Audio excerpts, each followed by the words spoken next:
guys won't know how much memory that brings back. When I was at your age, that was the best thing, especially if the teacher was beautiful. It was a nice thing to say good morning, ma'am. But I'm not as beautiful as the female teachers, but it's an absolute honor and a privilege for me to be here. I want to share a short snippet of my life story with you.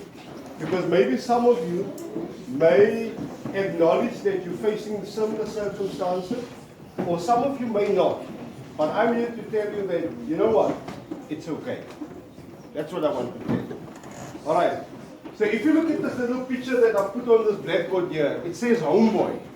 Now when I grew up, to be called a homeboy, for many people was a very bad thing, including for myself.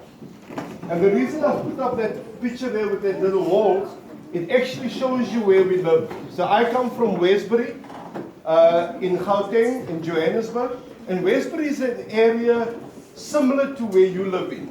It's gang infested, it's drugs infested, unemployment is rife, poverty is at the order of the day. And there are many, many, many children just like you living in Westbury, just in a different province. The only thing that they have that they could possibly compare to what we have, the beautiful sea in Cape Town, is the baths, the swimming pool in the local area in Nuclear and in Westbury. That's what they can compare. So you guys are much better off already. You have the mountains, plus you have a sea. Have any of you been to the mountain already? Yes. I'm glad to hear. So that is a Nicholas home. And the reason I'm showing you that picture, because I want you to have a look at the walls. Where I stayed, we got up at 5 in the morning, we had to make our beds, and then we had to go to school. And we attended similar schools like your school, or Arcadia High School, or Elsie's River High School, so we were allowed to venture into the community. But just a brief snippet. My parents were never married, all right? My father and my mother had an extramarital affair. Both of them were married, and I'm the result of that. So it was not a good space to be in, because in society, especially back then, it was not something that was well liked, and it was outside of the norms and standards of a normal society. Alright? But in spite of that, I had to face my demons. And I spoke to the gentleman outside just now, and I told him that we all face demons. The only difference between us and those guys down there is they've removed the masks from their face. They are aware of what their demons are, they know their shortcomings, they know their struggles, and they have to fight with them. Me and you, we don't. We pretend a lot. We come to school, and sometimes we pretend that everything is fine. Some of us come to school and we haven't eaten. Some of us come to school and we don't have the same shoes as a fellow learner. Some of us don't have pocket money when we come to school. Am I talking to the right crowd there? Sure, some of you face that? Alright, so I was one of those kids. I was the one that never had the money. I never had the shoes. I never had the best clothing. I had to make sure that I fit in. And on top of it, I was ugly too. I was really ugly. The girls didn't like me. I had pimples on my face. The only difference is I wasn't as fat as I am now. Then I was still a gentleman. Alright, so I grew up in those circumstances. But I want to share with you today that even though we don't choose the circumstances we are born into as children, we can decide what we become as adults. So I hope you'll enjoy this short ride with me. Is there anything? Alright. Please excuse me, I know that some of you may be Muslim. I come from a Christian background, so that's my only frame of reference. So I'm going to use that, and I hope that the school will accept my apology in advance in case I'm treading on toes that I shouldn't be. So this is what took me through life. I know the plans I have for you, declares the Lord. Plans for you to prosper, not to harm you. Plans to give you hope in the future. So I knew that somewhere, in spite of my upbringing as a poor child, as a vulnerable child, something good was going to come out of my life. At the time, maybe I didn't focus on that. I wasn't even made known of the verse, because we used to have Bible classes in school, and we were taught about Noah and the ark and how the Israelites moved from Egypt into Israel. Those were the things we focused on. But as I grow older, I now understand how important that verse in the Bible is. Because in spite of where I was, in spite of where you are right now, you will turn out good, because God has made a promise that He wants all of us to prosper. Right. So this is where I grew up. That's Westbury. So you see, it looks similar to the areas that you live. It's not the Cape Flats, but those are the Nuclear and the Westbury Flats. It's also, there's more, I think there's probably more rubbish there than what you guys experience here. There's more dirt there, there's more film than what you experience in the Cape Province. This is my alma mater. It's the high school I attended, and it was a school infested with gangs.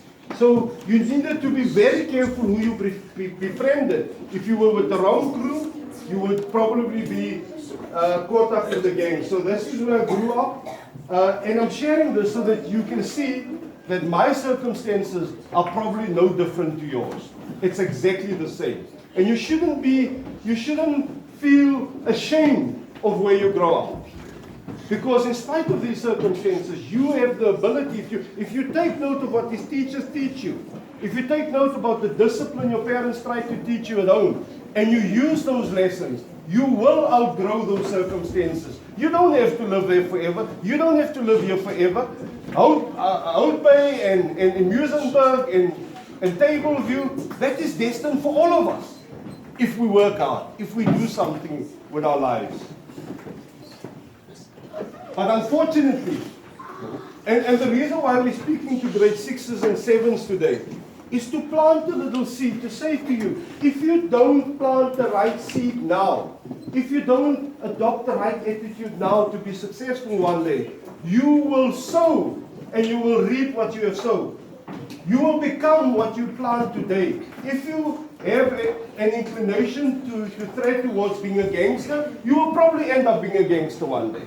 If you feel sorry for yourself, people will most probably feel sorry for yourself for your whole life. You don't have to feel sorry because you were born into an underprivileged community. You don't have to feel shy or ashamed because you come to a school that is classified as an underprivileged school. Because the teachers that are here are well trained and well equipped to plant the right seeds within you to outgrow the communities you live. Unfortunately, if you don't, have you seen those people in the streets before? With the boards. Ek is honger. 10 vrouens and 5 babies. Ek het nie kos. Alright? That can become your destiny. You decide whether you want to become a car guard one day. And yes, we need to give acknowledgement that not everybody chooses. Alright? It is not a simple choice where somebody wakes up in the morning and says, tomorrow I'm going to be a car guard. Because it's a demeaning job. It's a job that has no value. Alright? So people don't choose to be there. Circumstances forces them into those situations. I'm here to tell you today in grade 6 and in grade 7 to make a choice. To say that will never become my destiny. I will not become a car guard. I am destined for better things. I am destined to prosper. I'm destined to have a good future. And I have hope that I will achieve it in spite of the circumstances that I'm born into. And I speak from experience because I was there myself as a child. Some of us, because of our circumstances, come to school hungry. Some of us go home being hungry.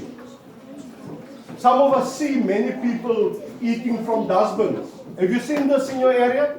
Yes. You see it in town? Yes. That is reality. But it doesn't have to become your reality. As small as you are now, that doesn't have to become your reality. You should aspire to become something great. Alright, so I've made it my purpose in life to say that I aspire to inspire others before I expire. I don't want to expire not having left a good legacy. I don't want you to expire not having left a good legacy. I don't want any of you to join the screw behind one day when you, just at the back of us when you grow up. You should learn from their mistakes. You should learn from their struggles. To say, I don't want to follow the same route. I made those choices. in the community where I grew up. I chose not to join a gang. I chose not to make my circumstances force me. At one stage in my life, it did. I went to school I think I was in standard 6 or grade, what's it called nowadays, grade 8. I went to school in grade 8 and I wanted to commit suicide.